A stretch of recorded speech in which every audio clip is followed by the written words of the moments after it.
अमन Chopra professor Thomas Bloom Hansen का काम ही पढ़ लेंगे तो खुद ही अंबानी के चैनल से इस्तीफा देकर निकल जाएंगे।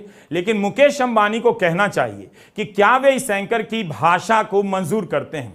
उनका एक जवाब हो सकता है कि वे पत्रकारों के काम में हस्तक्षेप नहीं करते हैं, मगर यह पत्रकार के काम में हस्तक्षेप नहीं होगा जब एंकर उनके चैनल से किसी समुदाय को ललकारने लगे, नरसंहार की बात करने लगे, हिंसा का आह्वान करने लगे, तो उन्हें खुद ही अपना चैनल बंद कर देना चाहिए। जब उनके चैनल का एंकर अपने ट्वीट में नरसंहार को सही ठहराने लगे तब बिल्कुल ही हस्तक्षेप करना चाहिए।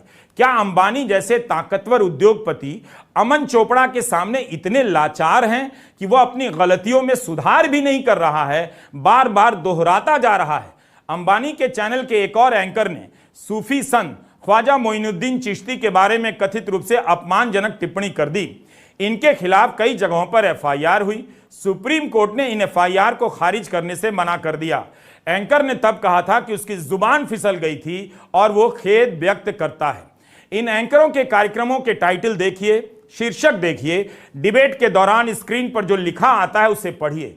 दुनिया को जब पता चलेगा कि मुकेश अंबानी के चैनल का एंकर अपने प्रोग्राम में हेट स्पीच का इस्तेमाल करता है, सही ठहराता है, यहूदियों के नरसंहार के लिए इस्तेमाल फाइनल सॉल्यूशन की तरह परमानेंट इलाज लिखता है, अपने ट्वीट में यहूदियों के नरसंहार को सही ठहराता है, तो उन्हें काफी शर्मिंदगी का सामना करना पड़ सकता है।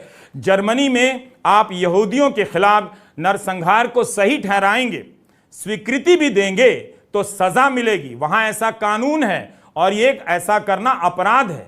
जर्मनी में पहले से कानून है कि यहूदियों के नरसंहार को सार्वजनिक स्वीकृति देना या फिर किसी व्यक्ति के खिलाफ हेट स्पीच देना दंडनीय अपराध है।